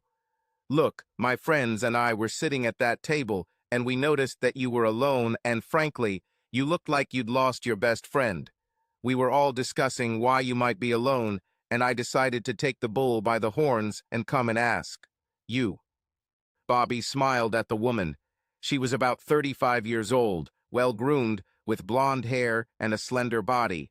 He also noticed a wedding ring on her left hand. I hoped she wasn't looking for adventure. Enough marriages and relationships have been destroyed because of him lately. He decided to play along a little. Ron was right. If you put a lost puppy expression on your face, some woman will want to fix it. My name is Robert. What's your name? My name is Lisa. We're all nurses at St. Paul's Hospital.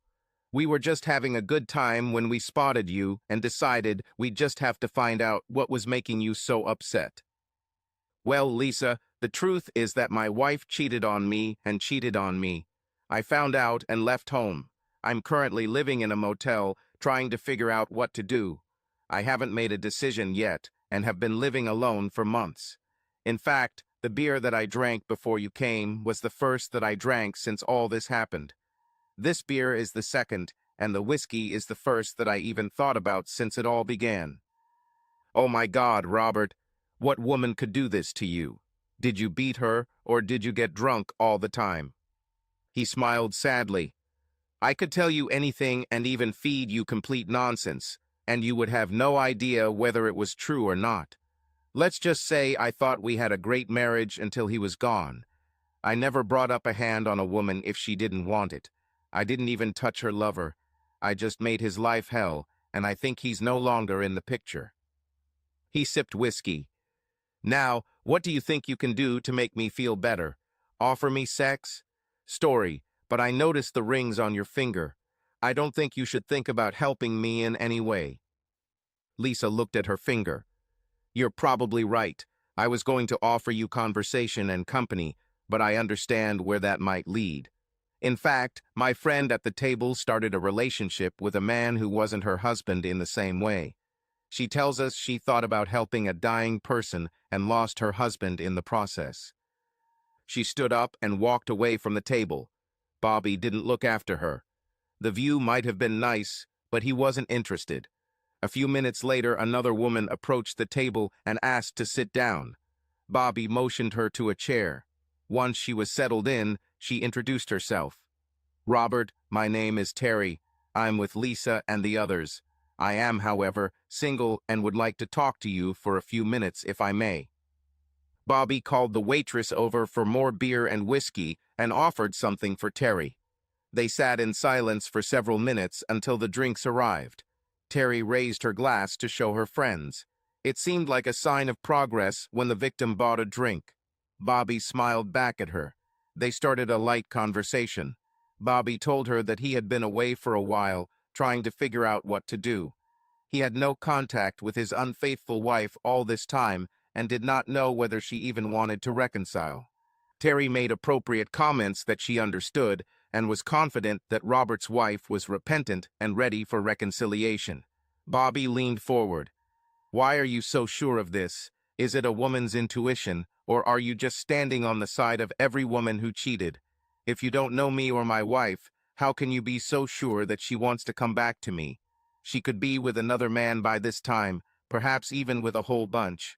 I don't know her intentions and interests, so how can you be so sure? Terry was stunned. She tried to say the right words and console the suffering man, but he attacked her. She answered, I was just trying to make you feel a little better. I thought you wanted to hear that your wife was looking forward to seeing you. If that's how you interact with her, maybe she was right to cheat on you. So you think there's an excuse for cheating? Is it okay as long as the man has strong feelings about something? If she was upset with me for some reason, why not try to work it out? If she was ready to end things with me, why not say so before sleeping with some bastard? I would have been hurt, but not as much as when I found out that she didn't have sex with me to be faithful to her bastard. I, her husband, for over 20 years, didn't need her in her arms, but some bastard she met in a bar like this became her priority, and she only had sex with him from that moment on. He stopped and wiped his face before drinking again. Then he stood up. I'm going to the restroom. I don't think I'm feeling any better, despite your best intentions. I think our conversation is over, and I'd like to be alone when I get back. Bobby did what he said. He went to the bathroom and emptied his bladder. He also splashed water on his face and looked at himself in the cracked mirror above the sink. His face seems to be frozen in a permanent frown. It wasn't just sadness. He didn't even feel angry, except at the inappropriate help the women were trying to provide.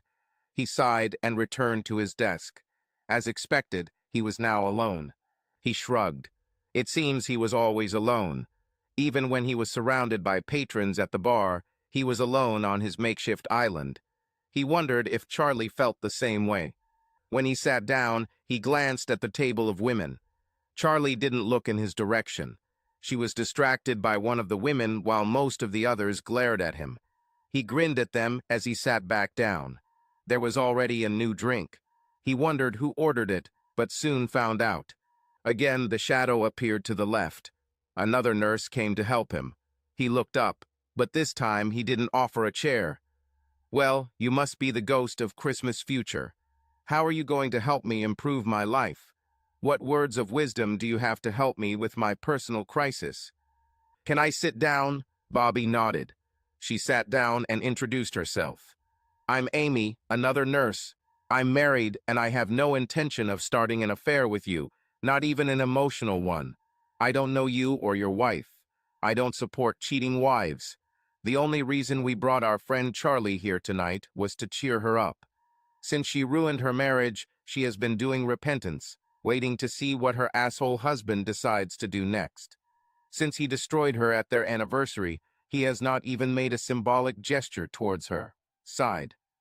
Bobby couldn't resist the opportunity. "So your friend Charlie must have cheated, but now her husband is a bastard. Why do you say that?" "She's had a hard time ever since he came out to her family and friends. She made a mistake, and it took intense therapy to understand and accept her role in all of this, but he just walked away and left her to suffer." "Don't you think he suffered too? Maybe he left because he couldn't stand any more reminders of what she destroyed. Why don't you talk to him before you assume he's the bad guy here?" "Well, we can't find him. His daughter had to manage her mother's care, and she's only 18.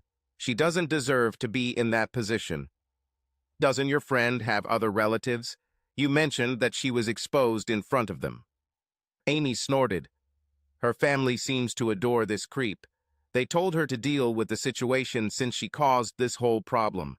I don't think even her parents know how depressed she was, and pretty much still is." She tried a new tactic. "I'm not here to talk about my friend. She and her husband need to sit down and figure out what they're going to do. She's barely holding on. Last she heard, he was driving a truck somewhere in the country.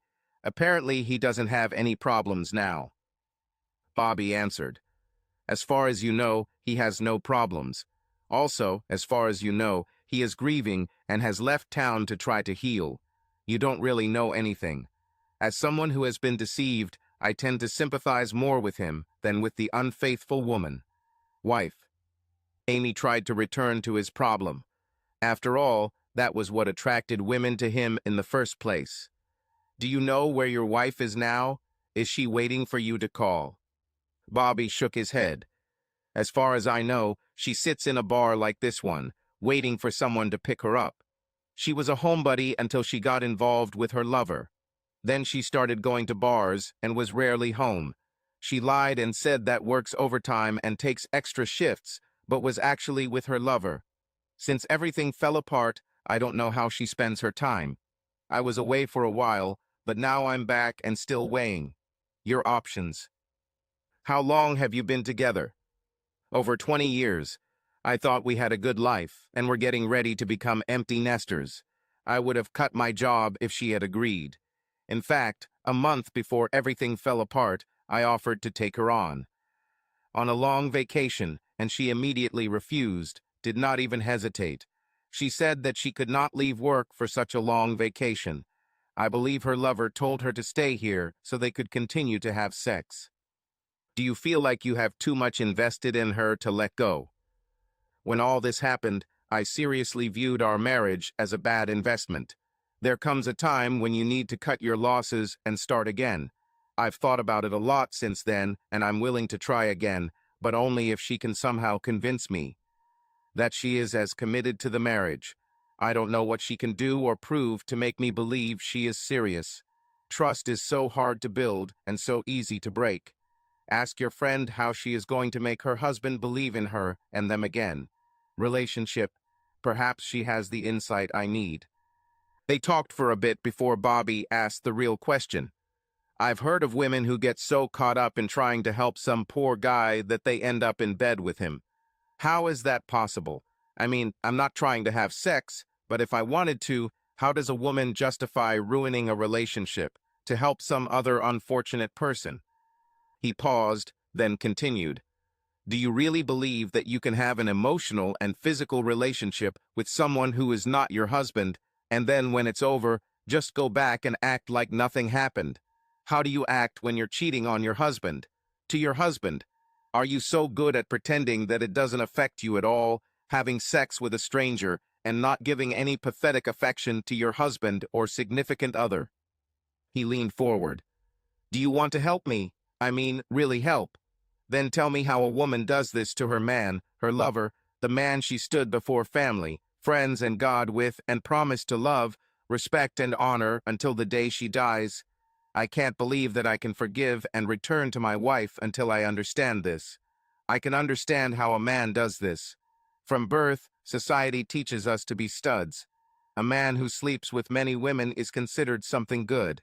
It goes against his entire upbringing when he finally stands up and promises to be faithful to his wife. A good man cheats on his wife, but since we have dignity, we can usually keep women in the dark about the affair, until something else opens the wife's eyes. The wife is the caretaker of the family, and this goes against most women's upbringing to have multiple lovers at the same time. So again, how does she justify cheating on a good man? Amy couldn't find the answer to his question. Her marriage was strong, and she was never tempted to cheat. She tried to come up with some explanation for the strange behavior, but eventually admitted that she didn't know. Look, Robert, give me a few minutes. I'll ask my friend Charlie, and maybe, thanks to her therapy, she can answer your question. She stood up and returned to the table while Bobby ordered another drink. He was starting to get a little drunk. He didn't want to risk his CDL, so he decided to stop after that and only ordered beer, no whiskey. He noticed movement out of the corner of his eye. Amy seemed to ask Charlie a question. Charlie didn't take it well. She immediately began to sob, not just cry. Bobby heard her at his desk. Now he was even sadder. He seemed to only create bad feelings with everything he tried to do. He finished his beer and called a taxi. He stoically tried not to look at the table of women. He ruined their plan to cheer up Charlie. He hoped the taxi would arrive soon. When the taxi arrived, Bobby was notified, paid the bill, and prepared to leave. The women also seemed to be getting ready to leave. Amy waved her hand at him. He reluctantly walked over to the table where Charlie was still quietly crying. He hoped that she would not recognize him, and, given her condition, she might not realize that he was nearby. He wanted to comfort her, but he was honest with Amy that he needed to get that one basic question answered. Charlie couldn't answer your question, even though she is guilty of the same thing as your wife. She tried to talk about it, but then realized that her husband probably wants to know the same thing. Her therapist must have too. I couldn't get an answer to this question. Bobby nodded to show he understood and turned to leave before Charlie could look at him. It didn't work. Something in his walk made her recognize him. He heard her cry, "Bobby, oh God, Bobby, please talk to me. Let me explain. Please." Bobby kept walking. He couldn't talk to her now. As he continued walking, he heard her begin to hysterically try to break free from her friend's arms and catch up with him. He stopped and turned to her. He didn't want her to get hurt trying to get to him. He returned to the table. Charlie finally pulled away from the large table. Her friends were shocked and almost paralyzed by the revelation that the man they were trying to help was Charlie's husband. Charlie rushed to him, and he reflexively hugged her. She pressed herself against his chest. "I'm so sorry. I didn't recognize you. I should be able to pick you out in a crowd, and you were just sitting there alone. Where were you? How are you? You look good. Can you come home with me? Chelsea will be so glad to see you. I'll call Ted and Greg and I'll tell you you're home. She talked non-stop. Bobby smiled at her. She was so sincere. Then his smile disappeared. She still hasn't explained what made her cheat on him. No matter what she did or what she asked, she needed an explanation for what happened. He pulled away from her embrace. She stopped talking and looked at him through the tears that covered her eyes. First of all, no, I'm not going to your house tonight. I just got back into town and I need to rest before we start discussing the next step. I'll contact Chelsea tomorrow and set up a meeting if she wants. I will. I don't know if the kids will talk to me after I dealt this blow to you all. We'll have to see. Charlie wasn't happy, but she had to understand. Her therapist told her that this would be difficult for any man to accept and forgive. It will take time and effort. She nodded and turned to her friends. I think we better get going. She turned back to Bobby. Thank you for coming back and talking to me even for a minute. I appreciate it. Please don't wait to get in touch with us. We all really want to see you again. She stopped and fiddled with something near her neck, then pulled out a silver cylinder she had on a chain. She unscrewed the lid and showed him the contents. I always wear your gift. I take it out and wish you would come back so I can give you a gift or two. I think I owe you a lot of gifts and a lot of love. She showed him the silver bullet. The other woman gasped when they saw this. They were sure that it had been taken from her. Then she stunned him. If you can't find a way to go home, then please find a weapon that fits. I can't buy one because I was hospitalized with suicidal thoughts. If you can't go home, then let me end this torment. Bobby shook his head. He would never allow her to have a gun. She misunderstood the symbolism of the bullet and thought it was meant for herself and not for anyone who tricked her. No, Charlie, I will never buy you a gun. I gave it as a reminder to never cheat on anyone again. If you're going to cheat, you'd better shoot the person you love rather than yourself. You have to live with the destruction you cause. He retreated. I'll call you soon. Be ready to answer the question. There has to be an answer I can understand before anything else happens. He turned to the others. Thank you, ladies, for your patience tonight. I'm sorry if I caused too much stress and ruined your evening.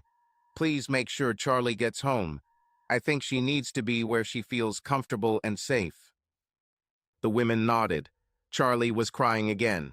Amy took the bullet and returned it to the container, about to take it away, but Charlie grabbed it and pressed it to her heart, saying, "No, it's mine. My husband gave it to me for our 25th anniversary. No one touches it except him and me." She looked a little unbalanced as she said this. Now the nurses understood how she was able to return the bullet. She could have remained in an uncontrollable state if she had not returned it. Bobby leaned over to Amy and whispered, "There's no gunpowder in it.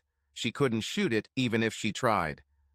Amy nodded in understanding and hurried to lead the group to the cars. Bobby followed them and found that the taxi had left and it was now raining. It suited his mood as he stood and allowed himself to get wet, waiting for another taxi. With intensive therapy, Bobby and Charlie finally got back together. Charlie stayed on as a nurse part-time and did not return full-time. Trust issues remain. Bobby checked on Charlie periodically, but realized he couldn't account for all of her time as a part-time worker, so he stopped that and only occasionally wondered if she was cheating again. For her part, Charlie went to great lengths to prove to her husband that she could be trusted again. She called and told him where she was shopping, and even insisted on turning on the locator app on her phone so he could see where she was at all times. She tried never to dine, even with a friend, at a restaurant located next to a hotel or motel. She no longer went out in the evenings with her friends, even at Bobby's insistence. She could invite her friends home in the evening or go to a party, but she never went to the bar without Bobby. When they went out to the bar, they danced together most of the night. Her smiles were now only for him. Chelsea eventually forgave him, but her relationships with Ted and Greg were strained at best. The boys also found it difficult to build relationships after their mother's betrayal. Trust has become rare in their lives. They answered calls but did not initiate them. Conversations were short and to the point. Bobby regretted the way he treated them. If he could do it all over again, he would have told them in advance so that they would have been warned, but his anger at Charlie then clouded his judgment. Charlie's family accepted him back, but privately asked why he forgave Charlie. It was even harder for them to forgive her than it was for Bobby himself. Her relationship with Charlie never recovered to its former closeness. Ron was never heard from again. The story spread, and no one tried to pick up women this way again for a long time. Their love life never fully recovered. Despite his best efforts and therapy, Bobby was unable to overcome a mental block that prevented him from experiencing arousal, even with modern medications. He had a mental block that prevented him from enjoying penetrative sex again. Sometimes he had sexual thoughts, but they were very rare. He just couldn't think about sex anymore. They bought several sex toys, and he used them to pleasure his wife, but he could not participate himself.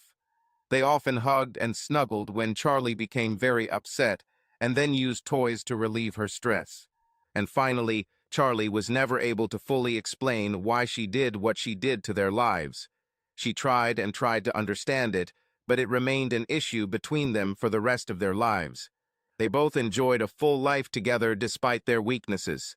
Subscribe to our channel so that your love doesn't cheat on you, and go ahead and listen to the next story, because this story is nothing compared to the next one. If you're under 18, don't even click to the next one.